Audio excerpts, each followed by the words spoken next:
This is 5 on your side at 5. Focused on you. A mother is charged in her daughter's death after the 4-year-old child was exposed to heroin. Tonight, we're talking to experts about the new concerning trend they're seeing with the drug. Thank you for joining us. I'm Ann Allred. Mike Bush and Kelly Jackson have the day off. The child died from an overdose on Saturday in Jennings. Our Diamond Palmer is here with more information on the case. Diamond? Well, Ann, in court documents, the child's mother admitted her addiction likely caused the death of her daughter and knew of no other person who would have introduced drugs into the home. 4-year-old Sanaa Riggins was taken to the hospital, and an hour later, she was pronounced dead. Experts say more than likely it wasn't just heroin in her system. It shocks me. It shocks me that something would happen like this to a 4-year-old because the parents should have been on guard. Neighbors on Cosenz Avenue are still feeling the shock days after 4-year-old Sanaa Riggins overdosed on heroin. It happened Saturday evening just after 6:30. Court documents say this woman, 32-year-old Christina Huntspun, is the child's mother. She admitted to having a severe drug addiction and using heroin in the home the day of the incident, which likely caused the death of her daughter. Several capsules of suspected heroin were found in the home, and the child was found in her father's bed. Documents even say Sanaa was born under the influence of controlled substances. Monday, Michael Davis with the St. Louis Division of the Drug Enforcement Administration spoke out about the tragedy. This shows just how these illicit drugs can affect the whole family. So just because one person is doing it, it affects the entire family in different ways. And unfortunately, this one resulted in a 4-year-old dying. The DEA studies illicit drug patterns in the metro area and says heroin has been on the decline for years. But what's trending now is that it's being mixed with other deadly drugs, including fentanyl. Davis says more than likely Huntspun snorted the drugs from the capsules. Heroin has been almost replaced completely by fentanyl, another opioid. And in this case, I'm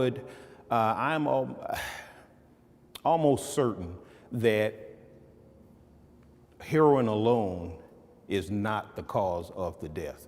It's more than likely going to be a combination of heroin and fentanyl.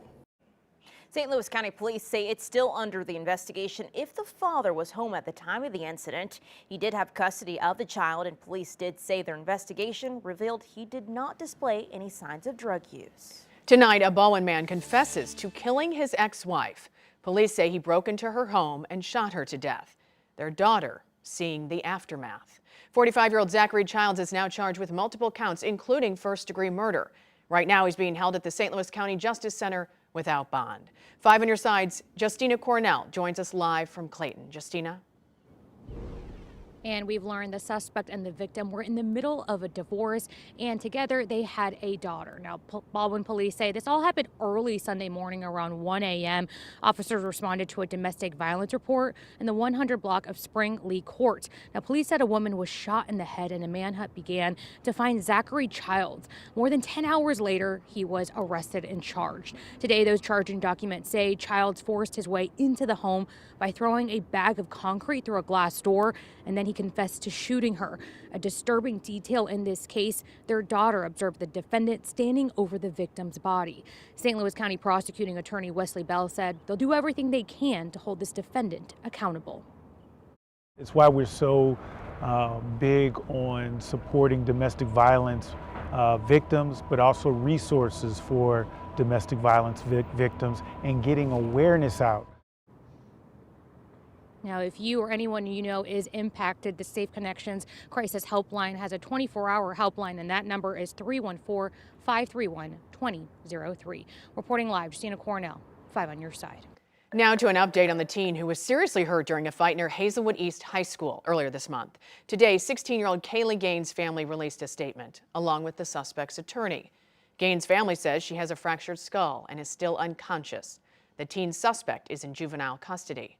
A statement from her family says, quote, "Although the family would like justice to eventually be served through the legal system, their focus at this time is dedicated exclusively to Kaylee's recovery."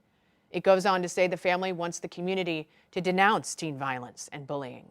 The attorney for the 15-year-old suspect also denounced bullying, saying in a statement, quote, the attorney for the family said, "I believe all the facts and circumstances of this incident are not appropriate to discuss at this time. when another child is in such critical condition. Those facts and circumstances will have their day in court. There will be a hearing in the next few weeks to decide if the suspect will be tried as an adult. Tonight, we're getting a look at new video of a Mizzou student who disappeared in Nashville. It shows Riley Strain interacting with an officer minutes before he was last seen.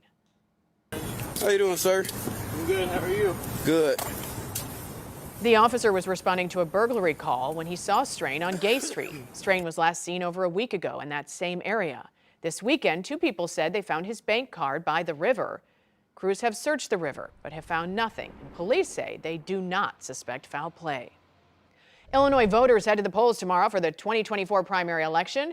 Our political editor, Mark Maxwell, is tracking one of the most watched Republican primary races in the country. Mark.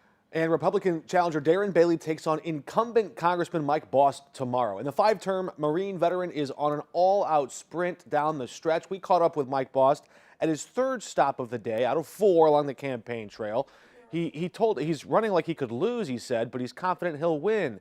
He certainly has the appearance of momentum at the point. Donald Trump endorsed him in a district that voted heavily in Trump's favor. He won endorsements from basically every major conservative group and all the GOP leadership in Congress.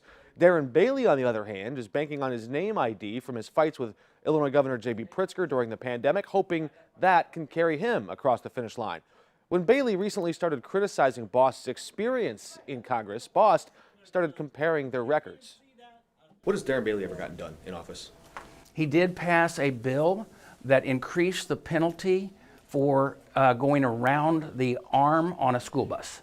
That's the only piece of legislation he's ever passed. How would you grade the importance of such a thing? Oh, it's important to the safety of our kids. But the reality is he never stays with a job. There are other indications Bailey's campaign could be sputtering down the stretch. He's trailing big in fundraising. His campaign also pulled some ads off the air in Southern Illinois. And on the last day before the election, the candidate himself was nowhere to be found. Later tonight, we're told he's planning to make one final appearance at a church in Marion. Thank you, Mark. We have information on tomorrow's primary on KSTK.com. Get a link to the voter guide by texting GUIDE to 314-425-5355. A nonprofit is helping make golf more accessible to everyone, including students in our area. Drive for the Future donated golf supplies to Jennings High School today. It includes everything from clubs to shirts, shoes, and a simulator. The foundation wants to make it easier for people of all socioeconomic backgrounds to play the sport.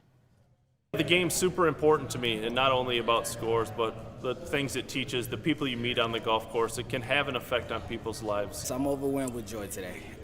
Today is definitely a game changer, and it's a history maker at the same time. Us with being a new program, to have the resources available to make this day happen is definitely impactful. Jennings High School's golf season is now underway. Drive for the Future plans to help other schools with their golf programs, too.